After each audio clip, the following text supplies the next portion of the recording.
Property कब कब भाड़ा पे लगाया जा सकता है। तो तुम लोग एक बेसिक चीज फिर से वापस से विद इन 3 से 5 मिनट्स मेरे को टाइम देना, हम तुमको कोशिश करेंगे तुमको हर चीज याद है, तुम लोगों को बता पाएगा कि हाउस प्रॉपर्टी है क्या। जब भी कोई चीज हम लोग भाड़ा पे देते हैं, जब भी हम लोग कोई चीज भाड़ा पे देते हैं, उससे जो हम लोग का टैक्स कलेक्ट होता है, जो अमाउंट इनकम कलेक्ट होता है, उस पे हम लोग टैक्स देते हैं। कौन टैक्स देता है भैया? जो ओनर होगा उसका, या ओनर होगा वो। दूसरा, वो बिल्डिंग होना चाहिए, बिल्डिंग डिफाइन नहीं है इनकम टैक्स एक्ट में, तो बोला लैंड सराउंडेड बाई वॉल को भी बिल्डिंग माना जाता है। छत है तब तो बिल्डिंग माना ही जाएगा। ठीक है, और खुद के बिजनेस के लिए वो जगह हम यूज नहीं कर रहे हैं। ठीक है, यहाँ तक क्लियर था तुम लोग को? सेक्शन 22 से लेके 27 में, 22 में ये बात बोला गया कि ऐसे अगर भाड़ा पे दिया जाता तो टैक्स लगेगा। ठीक है, जैसे वैकेंट पीस ऑफ लैंड पे टैक्स नहीं लगेगा। क्यों? क्योंकि वो खाली जमीन है, वो हम भाड़ा पे दिए, रेंट कलेक्ट करे तो टैक्स देंगे, यहाँ पर नहीं देंगे। घर अगर बेचते हैं तो भैया टैक्स कहाँ लगेगा? तो कैपिटल गेन में लगेगा, यहाँ नहीं लगेगा। भाड़ा पे दिए तो यहाँ लगेगा। ठीक है, बिजनेस ऑफ लेटिंग आउट और बिजनेस ऑफ लेटिंग आउट, मेरा काम ही है घर भाड़ा पे देके उससे जो रेंट कमाई होता है मेरा घर चलता, तो वो जो इनकम आया मेरा उस पे हम टैक्स दे रहे हैं, तो वो कहाँ पर टैक्सेबल होता है? वो हाउस प्रॉपर्टी में। बिजनेस बिजनेस बेनिफिट्स के लिए भाड़ा पे लगा है, कि हम वो जगह भाड़ा पे इसलिए लगा रहे ताकि मेरे बिजनेस को फायदा मिले, तो वो पीजीबीपी में टैक्सेबल होता है। फर्नीचर वगैरह ये सब चीज अगर हम रेंट पे लगाते हैं, फर्नीचर वगैरह रेंट पे लगाते हैं तो कहाँ टैक्सेबल होता है? फर्नीचर वगैरह रेंट पे लगाते हैं तो अदर सोर्स में टैक्सेबल होता है, क्योंकि वो बिल्डिंग के डेफिनेशन में कवर्ड नहीं है। ठीक है, अगर बहुत सारा फ्लैट्स है तो एक-एक को सेपरेट यूनिट माना जाएगा, पूरा बिल्डिंग को एक साथ नहीं कवर करेंगे। हर एक फ्लैट को एक सेपरेट यूनिट माना जाएगा और उससे जो इनकम आएगा वो सारा चीज़ टैक्सेबल होता है। ठीक है? सबलेट करते हैं, सबलेट मतलब भैया हम भाड़ा पे लिए और फिर हम किसी और को भाड़ा पे दे दिए। तो तुम जब किसी और को भाड़ा पे देगा, तुम जब किसी और को भाड़ा पे देगा, तो वो उसका ओनर नहीं है, तो हाउस प्रॉपर्टी में टैक्सेबल नहीं है। ठीक है? तो वो हाउस प्रॉपर्टी में टैक्सेबल नहीं है, वो कहाँ पर टैक्सेबल होगा? वो हाउस प्रॉपर्टी में, वो अदर सोर्स में टैक्सेबल होता है, सबलेट करने वाला। जब ओनर पहले को भाड़ा दिया और दूसरा तीसरे को दिया, तो जब ओनर दिया भाड़ा पे तो ओनर का जो इनकम है वो कहाँ टैक्सेबल होगा? वो हाउस प्रॉपर्टी में टैक्सेबल होगा। लेकिन जब जिसको भाड़ा पे दिया वो किसी और को भाड़ा पे दे दिया, तो उसके लिए कहाँ टैक्सेबल होगा? उसके लिए टैक्सेबल होगा कहाँ पर? दूसरा जगह में, इस हेड में नहीं, क्योंकि ओनर नहीं है, अदर सोर्स में होता है। ठीक है भैया, अगर गोडाउन भाड़ा पे लगाए या ऑफिस बिल्डिंग भाड़ा पे लगाए, ठीक है, तो ये कहाँ टैक्सेबल होगा? ये हाउस प्रॉपर्टी में टैक्सेबल है। भैया मेरा एक जमीन ना फॉरेन में है, तो कहाँ टैक्सेबल है? जमीन का बात कर ही रहे नहीं है। भैया बिल्डिंग फॉरेन में है, तो रेसिडेंशियल स्टेटस देखना पड़ेगा, ऑर्डिनरी रेसिडेंट है तो बात करेंगे उसके बारे में, तो वो सब चीजें। ठीक है, और हम लोग कंप्यूटेशन सीखे थे, फॉर्मेट कैसे होगा हाउस प्रॉपर्टी का इनकम निकालने के लिए। तो तुम्हारा एक एक हाउस का जो भी है उसका तुमको जीएवी खोजना होगा। भैया जीएवी कैसे निकलता है, थोड़ा देर बाद बात करेंगे। जीएवी निकालना है, लेस म्युनिसिपल टैक्स पे करेंगे, एनएवी आ जाएगा। उससे दो स्टैंडर्ड डिडक्शन माइनस होता है, एक 24A में 30% ऑफ एनएवी, और 24B में क्या होता है ये बारे में, इसके बारे में हम लोग बात नहीं की अभी तक। दो चीज माइनस होता है 24B में, इंटरेस्ट ऑन बोरोड कैपिटल, कि घर जो है ना मेरा, वो हम खुद ही ईएमआई पे करते हैं, तो उसका जो इंटरेस्ट है उसका डिडक्शन मिलता है 24B में, बात करेंगे इसके बारे में बाद में। तो जो इनकम आ जाता है वो इनकम फ्रॉम हाउस प्रॉपर्टी है। ठीक है, तो ये सारा चीज दिया है। अब सिचुएशंस क्या क्या अराइज होता है जो हम लोग को पढ़ना है, क्या क्या सिचुएशन है भैया, थोड़ा समझा दीजिए। ठीक है, तो सिचुएशन क्या होता है? क्या घर पूरे साल भर भाड़ा पे लगा रहेगा? जरूरी है? मेरा अप्रैल से लेके मार्च तक अकाउंटिंग ईयर होता है, टैक्स का ईयर होता है। ठीक है, तो क्या भैया पूरे साल भर भाड़ा पे लगा रहता है? जरूरी नहीं है, 10 महीना रहे, 8 महीना भी रह सकता है, कभी पेमेंट मिला भी नहीं, ऐसा भी हो सकता है। तो बोल, एक और बेसिक चीज ध्यान रखना ना आगे पढ़ने से पहले, एक्यूरल बेसिस ऑफ अकाउंटिंग होता है। रेंट मिला चाहे नहीं मिला, माना जाएगा मिल गया। मार्च का रेंट अगर अप्रैल में मिलता है तो माना जाएगा मार्च में मिल गया। तो इनकम टैक्स अगर 50,000 रुपीज पर मंथ रेंट है, तो साल का 5,50,000 मिला है, और 50,000 अप्रैल में मिलेगा, तो बोलेगा भैया अभी क्यों काउंट करें? नहीं, वो अभी काउंट होगा। ठीक है, तो 6 लाख पे हम लोग टैक्स देते हैं। पक्का यहाँ तक क्लियर होना चाहिए। अब सिचुएशंस के बारे में जो बात कर रहे थे, कि प्रॉपर्टी पूरे साल भर भाड़ा में है, हाँ हो सकता है। Partly let out, partly vacant, भैया क्या होता है partly let out, partly vacant? Partly let out, partly vacant क्या होता है? Partly let out, partly vacant क्या होता है भैया, कि कुछ महीनों तक उसमें टेनेंट था। मान लो 8 महीना टेनेंट था और 4 महीना घर खाली पड़ा हुआ था। उस टाइम पीरियड में, अप्रैल से लेके मार्च तक के 8 महीना में, हो सकता है टेनेंट 3-4 महीना बाद जो आया हो। ठीक है, अगस्त मंथ में या सितंबर मंथ में मेरा घर भाड़ा पे लिया है, तो तब तक खाली पड़ा हुआ था, तो ऐसा हो सकता है? हाँ हो सकता है। तो उसको क्या बोलते हैं? Partly let out, partly vacant. भैया और क्या सिचुएशन हो सकता है? Partly let out, partly self occupied. इसका मतलब पार्टली लेट आउट, इसमें दो सिचुएशन अराइज होता है, पार्टली वैकेंट और partly self occupied. Area wise, एक फ्लैट है 2000 स्क्वायर फीट का, एक फ्लैट है 2000 स्क्वायर फीट का, 1000 स्क्वायर फीट, 2000 स्क्वायर फीट का 1000 स्क्वायर फीट में हम खुद रहते हैं, और बीच में पार्टीशन लगा के आधा फ्लैट भाड़ा पे लगा दिए। तो इसको क्या बोलते हैं? Partly let out, partly vacant, area wise. Area wise एक और तरीका होता है कि एक बंगलो है मेरा, ग्राउंड फ्लोर में हम रहते हैं, फर्स्ट फ्लोर भाड़ा पे लगा दिए, ऐसा भी हो सकता है। तो इसको क्या बोलते हैं? ये सब का क्लॉज, ये सब का सिचुएशन के हिसाब से पढ़ना, चीज वही रहेगा, बेसिक प्रोसेस वही रहेगा, लेकिन थोड़ा सा अलग अलग डिफरेंस आता रहेगा। लेकिन कॉन्सेप्ट पूरा पता होना चाहिए, क्योंकि हर जन का घर तो एक ही फ्लैट नहीं है ना, कि फ्लैट ही भाड़ा पे लगाते हैं। कोई बोलेगा बंगलो लगाते हैं, कोई बोलेगा शादी का जगह भाड़ा पे लगा, सबका अपना अपना जगह होता है। कोई बोलेगा मेरा गोडाउन है, हम गोडाउन भाड़ा पे लगाते हैं। तो हम लोग को सीखना हाउस प्रॉपर्टी में रियल लाइफ में भी क्या होता है। तो वहाँ क्या होगा, एक और होता है ग्राउंड फ्लोर, फर्स्ट फ्लोर, और एक होता है period wise, partly let out, partly vacant. 6 महीना भाड़ेदार था, उस वो लोग छोड़ के चला गया, हम लोग खुद भैया जाके शिफ्ट हो गए वहाँ। तो वो क्या हो गया, partly let out, partly self occupied, माने फ्लैट था 6 महीना तक उसमें कोई रहता था, 6 महीना बाद उन लोग छोड़ दिया, तो हम लोग खुद जाके वहाँ शिफ्ट हो गए। ऐसा हो सकता है, हाँ रियल लाइफ में भी ऐसा हो सकता है। या फ्लैट है, सेल्फ ऑक्यूपाइड खुद ही है, थ्रू आउट द ईयर हम खुद ही उसी में रहते हैं। तो क्या गवर्नमेंट उस पे भी टैक्स लेगा? भैया हम लोग खुद ही रहते हैं तो नहीं, उसमें नहीं लेता है। ठीक है, एक फ्लैट एक जन के लिए अलाउड है। ठीक है, और अभी बहुत सारा योजना निकल रहा है, उसमें एक फ्लैट रहता है। तो हम लोग सबसे पहला बात करेंगे, if property is let out through out the year. ठीक है, पूरे साल भर भाड़ा में है, तो सबसे पहला कैलकुलेशन का सबसे प्रॉब्लम, बेसिक प्रॉब्लम कहाँ अराइज होता है? भैया जीएवी निकालना है, लेकिन हम लोग को तो रेंट पता है 50,000 रुपये पर मंथ, उसी को जीएवी बोलते हैं, नहीं कैलकुलेशन करना पड़ता है। तो इसके बाद लिए तुम लोग को 3 बात जानना जरूरी है कि ग्रॉस म्यूनिसिपल वैल्यू क्या होता है। भैया जो म्यूनिसिपल अथॉरिटी बोलता है कि इस एरिया का, इस घर का भाड़ा का रेंट ये होना चाहिए, इसको क्या बोलते हैं? Gross municipal value. भैया और एक क्या होता है, फेयर रेंट बोल के भी कुछ होता है, कि इस एरिया में लगभग ये रेंट लगता है, तो that is fair rent, that is fair rent. तो ग्रॉस म्युनिसिपल वैल्यू या फेयर रेंट। ठीक है, और एक होता है स्टैंडर्ड रेंट, वर्ड सुन लो फिर। रेंट कंट्रोल एक्ट बोलता है कि इस घर का स्टैंडर्ड रेंट ये होना चाहिए, और मेरे ऊपर मत जाना भाई, क्योंकि हम रेंट कंट्रोल एक्ट है, रेंट इतना होना चाहिए। तो ये 3 चीज हम लोग जैसे ही सुन लिए, म्युनिसिपल वैल्यू, फेयर रेंट या स्टैंडर्ड रेंट के बारे में, तो भैया लेट प्रॉपर्टी अगर let out through out the year, पूरे साल भर भाड़ा में लगा, तो क्या करना है हमको? जीएवी खोज के बताइए कैसे निकलता है। तो जीएवी निकालने का तरीका होता है ग्रॉस म्युनिसिपल वैल्यू और fair rent. Gross municipal value, क्योंकि गवर्नमेंट देखो टैक्स लेगा जो रीजनेबल होना चाहिए। तो क्योंकि एग्रीमेंट क्या किया है, असली में कितना पेमेंट कर रहा है मतलब नहीं है, हमको इतना पे टैक्स दो।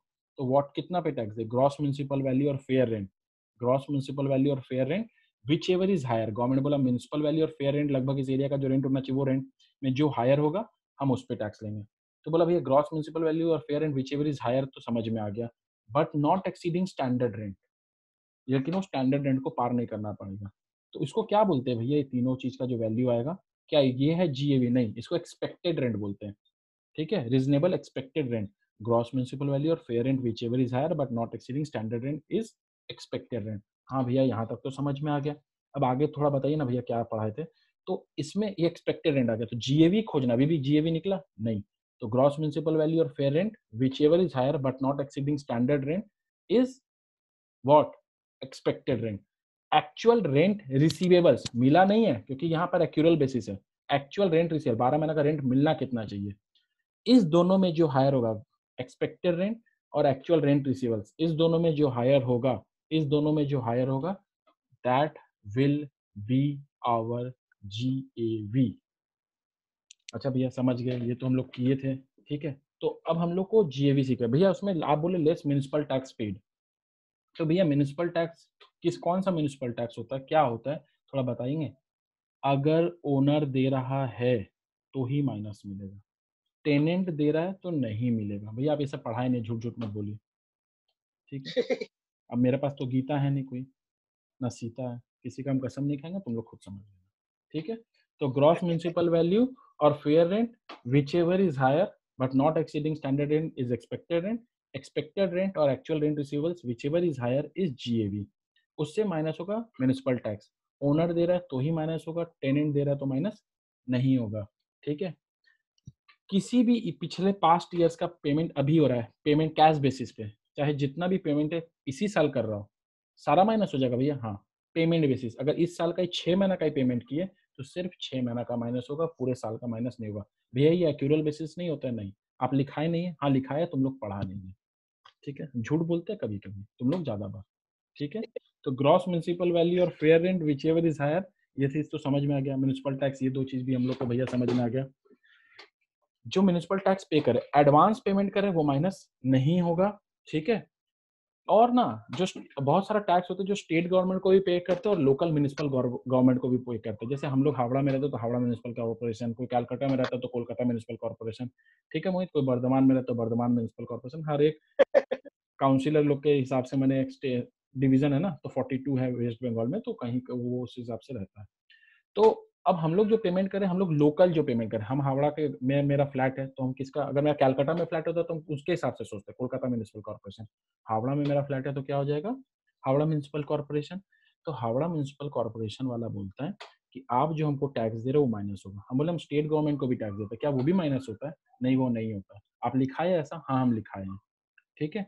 तो हावड़ा म्युनिसिपल कॉर्पोरेशन को जो हम लोग टैक्स देंगे वो होगा, वेस्ट बंगाल को जो देंगे टैक्स वो नहीं माइनस होगा, ठीक है। ऐसा लिखा हुआ है? हाँ, लिखा हुआ है। तो कैसे पता चलेगा भैया हावड़ा वाला को दे रहे हैं कि हम लोग स्टेट वाला को दे रहे हैं? ये हम लोग को कैसे पता चलेगा हावड़ा वाला को दे रहे कि स्टेट वाला को दे रहे? अब एक बात बताओ कि हावड़ा वाला को दे रहे कि स्टेट वाला को दे रहे, तुम लोग को पता कैसे चले? तो सिंपल सिंपल चीज दिया हुआ है। अगर आप हावड़ा वाला को टैक्स देते हैं, जैसे लोकल गवर्नमेंट को टैक्स देते हैं, तो उसमें ना स्टेट और बेनिफिट वर्ड नहीं यूज किया हुआ होगा, वाटर टैक्स सिर्फ लिखा रहेगा। लेकिन जैसे गवर्नमेंट वगैरह को देते, कौन है अंजलि? ठीक है, जैसे गवर्नमेंट वगैरह को देते तो उसमें आ जाता है क्या वर्ड, स्टेट या बेनिफिट, ठीक है। तो ये सारा चीज, इंटरेस्ट एंड पेनल्टी जो हम लोग अगर देंगे तो वो नहीं माइनस होगा। उसके बाद तुम लोग को लास्ट पे जब लिखने के लिए थोड़ा इसलिए इंसिस्ट किया ताकि तुम लोग पढ़ाई पे फोकस कर सको और वापस कम बैक कर सको कि हाँ थोड़ा बहुत हम लोग भी घर में कुछ कर सकते हैं। वैसे का वैसे बंद कर देते, आप तो रिवीजन कराते ही है, आपका तो काम ही है, रोज हर दिन बोलते रहेंगे, इतना एक दिन तो हम लोग को याद हो ही जाएगा, याद हो ही गया होगा। हम तो अच्छा पढ़ा ही रहे, हमको पता है।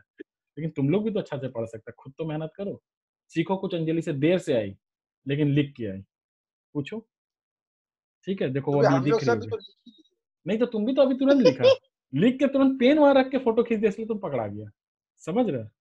नहीं, नहीं भी I am an honest person, तो नहीं मतलब नहीं, हमें ये नहीं, हम फेक नहीं बनेगा। अभी नहीं समझ चाहिए, रहे अभी हैं? नहीं चाहिए, अभी समझ रहा, अभी सिर्फ चाहिए डिस्टेंस रखो। ऑनेस्ट और डिसऑनेस्ट का कोई बात ही नहीं है अभी, ठीक है। मर्डर भी करने का बोलो दूर से मार दो, छूना मत, हाफ मर्डर हो से जाएगा। गोली मारे। Woo! तुम यही सब करो, तुम यही, मोहित तुमको यही सब सिखा रहा है, हम समझ रहे, तुम्हारा इसलिए दोस्त बन गए, इसलिए तुमने से पूछा, ठीक है। देखो डेटिंग ऐप नहीं डाउनलोड करता, देखो। तो standard deduction under section 24A और 20,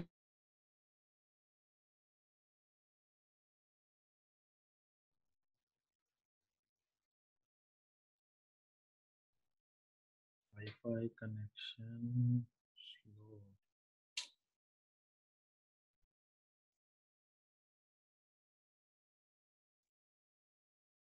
कनेक्टेड कनेक्टेड, ठीक है।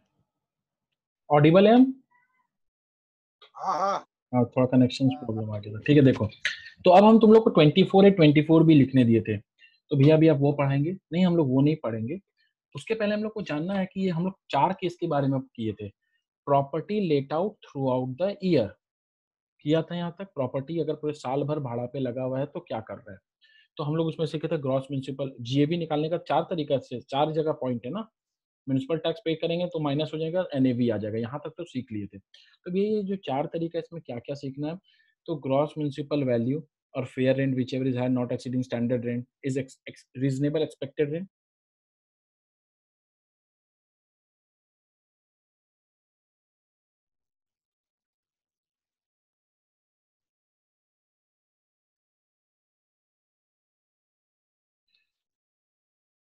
People I am back after Varun अरे धवन। भैया सुनिए ना, यस सर। भैया सुनिए ना। हम्म। अरे भी ऐसे नेटवर्क बहुत दिक्कत हो रहे, तो आज आज क्लास थोड़ा ऐसे कर सकते हैं क्या? क्लास थोड़ा लंबा आज पढ़ा कुछ देंगे और क्या, कुछ 5-5 मिनट का सेशन कर। ब्रेक लेके पढ़ाएंगे? तुम टेंशन क्यों ले रहे हो? तुम्हारा दुख और मेरा दुख एक ही बराबर। जय माता दी, चलो आ जाओ। तो अरे अगर हमको पूरा, तू। नहीं नहीं, बस हमको सुनना अरे ही है, हम तुम्हारा यार। पूरा समझ रहे, तुम बोले हो बिना हम समझ जा रहे, तुम्हारा फीलिंग्स दिख रहा है हमको चेहरे पे, समझ रहे। बाकी जन तो चेहरा नहीं दिखा रहा है। अरे बाप रे। रोशनी को तो इतना देर बाद आई, अंजलि इतना देर बाद आई, तुम क्या चाहते हो वो नहीं पढ़े? समझ रहे, खुशी अरे इतना सब खुशी पढ़ से पढ़ रही है, लेंगे। पढ़ोगे इनका पढ़ाई लिखोगे चालू कर बनोगे दिए। खराब, मोहित खेलोगे आया है, कूदोगे बनोगे नवाब। समझ रहे। चलो देखो, नवाब। भाई अब स्टार्ट किए तभी है। कौन बोला? पता नहीं, कोई बोल दिया, पता नहीं, आजकल तो समझ में भी नहीं आता, कोई कुछ बोल देता। हम बोला भैया। अरे अरे, ओ प्रियंका रोशनी बोली। रोशनी रोशनी बोली। क्या भैया, प्रियंका नहीं, हम बोले। रोशनी। आप भैया क्वारंटाइन आपको ज्यादा चढ़ गया लग रहा है। पता नहीं, चलो आ जाओ।